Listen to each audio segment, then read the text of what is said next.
फातिमा की रानी माँ, प्रभु यीशु की माँ, आसरा तू ही है माँ।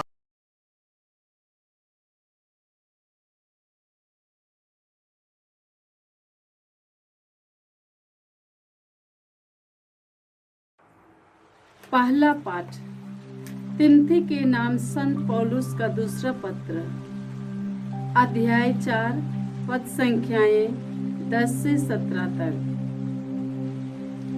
देमस इस संसार की ओर से आकर्षित हो गया और वह मुझे छोड़कर थिस्सलुनीके चला गया।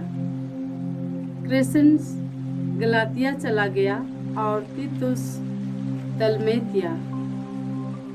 केवल लूकस मेरे साथ है।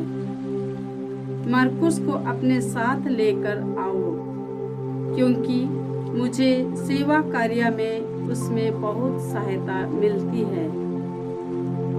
मैंने तुखिकुस को एफेसुस भेजा। आते समय लबदा, जिसे मैंने त्रोआस में कारपुस के यहाँ छोड़ दिया था, और पुस्तकें विशेषकर चर्म पत्र ले आओ। सिकंदर सुनार ने मेरे साथ बहुत अन्याय किया है।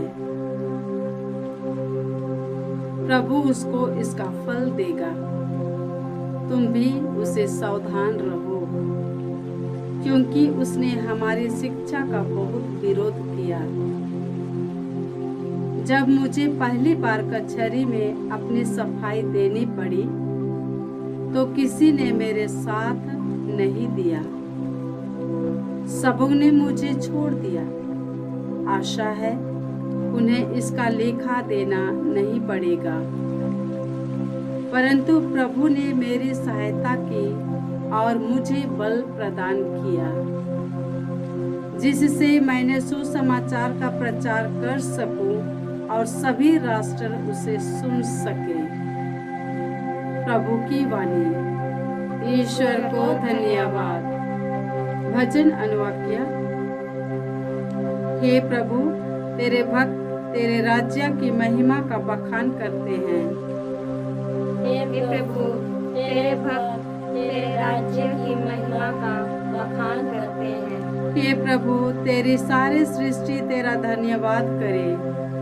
तेरे भक्त तुझे धन्य कहे। वे तेरे राज्य की महिमा गाएं और तेरे सामर्थ्य का बखान करें। अनुवाक्य। हे प्रभु, तेरे भक्त तेरे राज्य की महिमा का बखान करते हैं। हे प्रभु, तेरे भक्त तेरे राज्य की महिमा का बखान करते हैं, जिससे सभी मनुष्य तेरे महान कार्य और तेरे राज्य की अपार महिमा जान जाएं। तेरे राज्य का कभी अंत नहीं होगा। तेरा शासन पीढ़ी दर पीढ़ी बना रहेगा। अनुवाक्य। हे प्रभु, तेरे भक्त तेरे राज्य की महिमा का बखान करते हैं। हे प्रभु, तेरे भक्त तेरे राज्य की महिमा का बखान करते हैं। प्रभु जो कुछ करता है अच्छा ही करता है। वह जो कुछ करता है प्रेम से करता है। वह उन सबों के निकट है जो उसका नाम लेते हैं, जो सच्चे हृदय से उससे विनती करते हैं। अनुवाक्य। हे प्रभु, तेरे भक्त तेरे राज्य की महिमा का बखान करते हैं। हे प्रभु, तेरे भक्त तेरे राज्य की महिमा का बखान करते हैं। जय घोष। Hallelujah, hallelujah. मैंने तुम्हें चुना और नियुक्त किया है, जिससे तुम जाकर फल उत्पन्न करो और तुम्हारा फल बना रहे। यह प्रभु का कहना है। हालेलुया। प्रभु आप लोगों के साथ हो और आपकी आत्मा के संत साथ। लूकस के अनुसार पवित्र सुसमाचार हे प्रभु, तेरी महिमा हो। अध्याय 10 और संख्याएं 1 से 9 तक।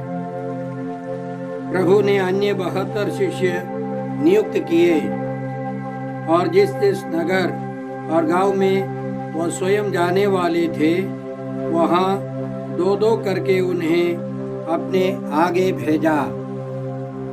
उन्होंने उनसे कहा, फसल तो बहुत है परंतु मजदूर थोड़े हैं, इसलिए फसल के स्वामी से विनती करो कि वह अपनी फसल काटने के लिए मजदूरों को भेजे।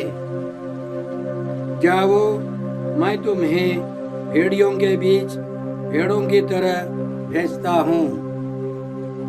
तुम न थैली, न झोली और न जूते ले जाओ, और रास्ते में किसी को नमस्कार मत करो। जिस घर में प्रवेश करते हो सबसे पहले यह कहो, इस घर को शांति। यदि वहाँ शांति के योग्य कोई होगा तो तुम्हारी शांति उस पर ठहरेगी, नहीं तो वह तुम्हारे पास लौट आएगी। उसी घर में ठहरे रहो और जो उनके पास हो वही खाओ पियो, क्योंकि मजदूर को मजदूरी का अधिकार है। घर पर घर बदलते ना रहो। जिस नगर में प्रवेश करते हो और वे तुम्हारा स्वागत करे तो जो कुछ तुम्हें परोसा जाए वही खा लो। वहाँ के रोगियों को चंगा करो और उनसे कहो, ईश्वर का राज्य तुम्हारे निकट आ गया है। प्रभु का सुसमाचार। हे क्रिस्त तेरी स्तुति हो। जय यीशु। क्रिस में प्रिय भाई और बहनों, 18 अक्टूबर को हम लोग संत लूकस का पर्व मनाते हैं। पवित्र कलीसिया एक महान सुसमाचार लेखक संत लूकस को याद करती है, उनका पर्व मनाती है।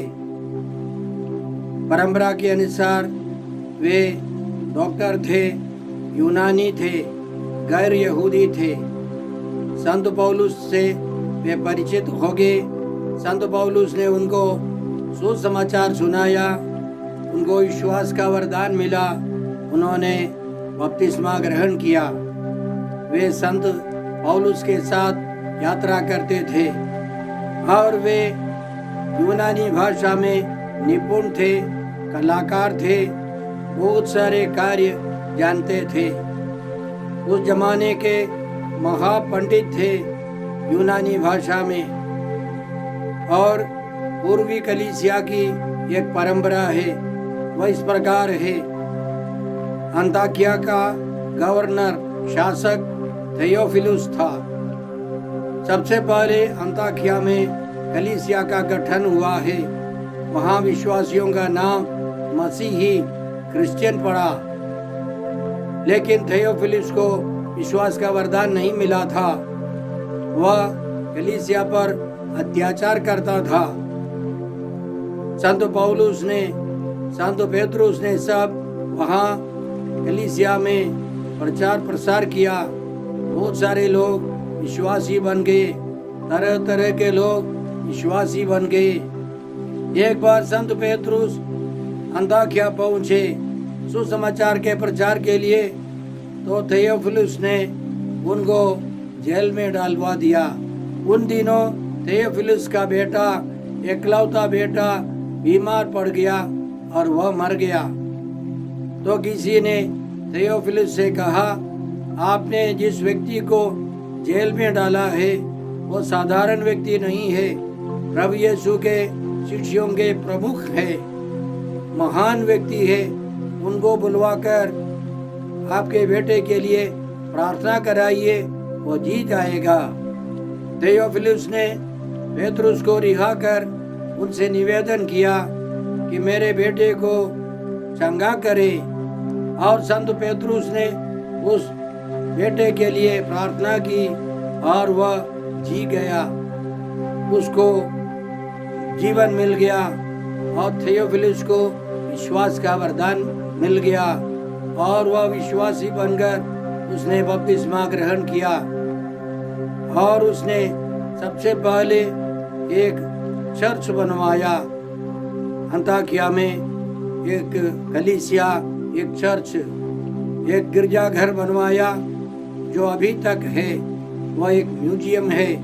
और संत पेतरुस बैठकर प्रवचन देने के लिए थियोफिलुस ने एक सिंहासन, एक कुर्सी बनवाई और वह इतिहास में लुप्त हो गया है, सड़ गया है। विश्वास का वरदान प्राप्त थियोफिलुस ने कहा, मुझे प्रभु यीशु और उनके चमत्कारों और अन्य विवरण सब विधिवत लिख करके देना है। उस जमाने के विश्वासियों में सबसे महान व्यक्ति, सबसे महान पंडित व्यक्ति संत लूकस थे। इसीलिए उन्होंने संत लूकस से आग्रह किया और उन्होंने सबों से मिलकर, माता मरियम से भी मिलकर 2 किताबें लिखी। उनका पहला ग्रंथ है संत लूकस का सुसमाचार, दूसरा है प्रेरित चरित्र। इसलिए संत लूकस के सुसमाचार की शुरुआत में हम इस प्रकार पढ़ते हैं, जो प्रारंभ से प्रत्यक्षदर्शी और सुसमाचार के सेवक थे, उनसे हमें जो परंपरा मिली उसके आधार पर बहुतों ने हमारे बीच हुई घटनाओं का वर्णन करने का प्रयास किया है।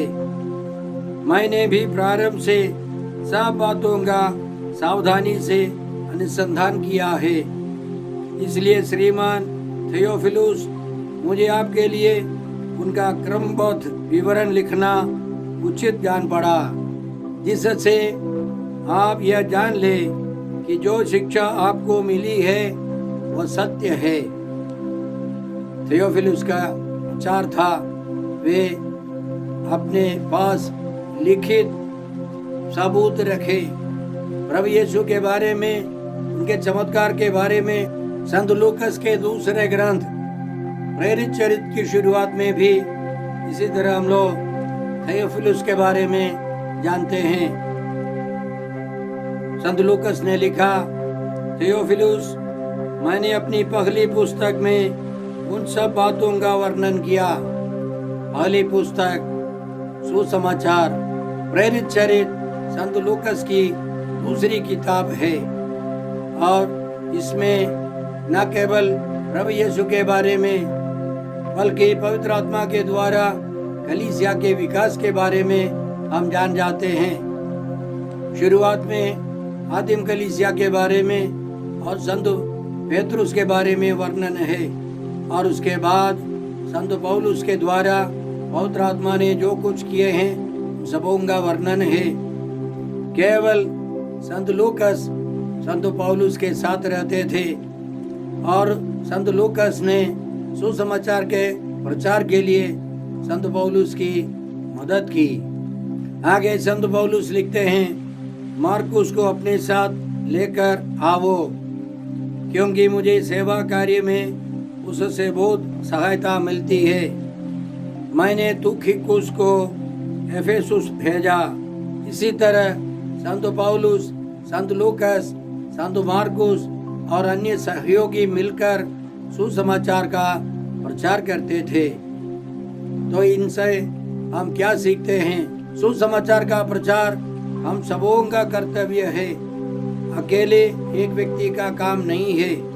हम सब मिलकर, कलीसिया के सब सदस्य मिलकर सुसमाचार का प्रचार करें। संत लूकस महापंडित होने पर भी नम्र बनकर संत पौलुस के अधीन रहकर सुसमाचार के प्रचार में मदद करते रहे। हमको भी उनके समान नम्र रहना है, सुसमाचार में ध्यान देना है, सुसमाचार का प्रचार करना है और उसमें जो पवित्र वचन है उनमें मनन चिंतन कर प्रभु की कृपा शक्ति पाए और वह दूसरों के बीच बांटते रहे, या संत लूकस चाहते हैं। आज के सुसमाचार में हमने सुना कि प्रभु यीशु ने 72 शिष्यों को सुसमाचार के प्रचार प्रसार के लिए दो दो करके गांव गांव शहर शहर सब भेजा। गणना ग्रंथ अध्याय 11 में हम पढ़ते हैं कि मूसा ने 70 वयस्कों को बुलाकर, परिपक्व लोगों को बुलाकर उनको नेता के रूप में नियुक्त किया। मूसा ने 70 वयोवृद्धों को बुलाकर दर्शन कक्ष के आसपास खड़ा कर दिया। तब प्रभु बादल में आकर मूसा से बात करने लगा और उसने मूसा की शक्ति का कुछ अंश 70 वयोवृद्धों को प्रदान किया। इसके फलस्वरूप उन्हें एक दिव्य प्रेरणा का अनुभव हुआ और वे भविष्यवाणी करने लगे। 2 पुरुष शिविर में रह गए थे। एक का नाम था एल्दाद और दूसरे का मेदाद। यद्यपि वे दर्शन कक्ष में नहीं आए थे, तब भी उन्हें दिव्य प्रेरणा का अनुभव हुआ, क्योंकि वे चुने हुए वयोवृद्धों में से थे और वे शिविर में ही भविष्यवाणी करने लगे। यह सुनकर योशुआ ने मूसा के चेले ने शिकायत की, तो मूसा का कहना था, क्या तुम मेरे कारण ईर्ष्या करते हो? अच्छा यही होता कि प्रभु सबको प्रेरणा प्रदान करता और प्रभु की सारी प्रजा भविष्यवाणी करती। मूसा चाहता था कि सभी इस्राएली भविष्यवाणी करे। यह एक परंपरा थी, इसलिए इस्राएल में जो विधि विधान बनाने वाले सनहेद्रिन और उसमें 70 या 71 सदस्य थे, वे फैसला करने वाले थे। इसके अलावा हम पढ़ते हैं अलेक्जेंड्रिया के राजा ने आकर यरूशलेम के महापुरोहित से निवेदन किया कि वे 72 पंडितों को भेजे और वे जाकर अलेक्जेंड्रिया में रहकर इब्रानी बाइबल को यूनानी भाषा में अनुवाद करे। और उन्होंने अथक परिश्रम किया। यूनानी भाषा में अनुवाद हुआ। इसका नाम है सेप्तुअजिंत। 70 पंडितों ने लिखा है। पूरी बाइबल को, इब्रानी बाइबल को यूनानी भाषा में अनुवाद किया। संत लूकास अपने सुसमाचार में यह जोर देते हैं कि सुसमाचार सभी लोगों के लिए हैं, मुक्ति केवल यहूदियों के लिए नहीं है।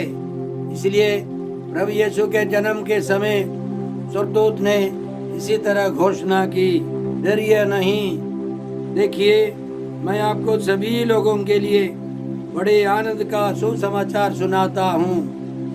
आज दाऊद के नगर में आपके मुक्तिदाता प्रभु मसीह का जन्म हुआ है। यह सबों के लिए बड़े आनंद का सुसमाचार है। प्रभु यीशु का अनुकरण करते हुए आदिम कलीसिया के विश्वासी नेतागण 2-2 करके लोगों को भेजते थे।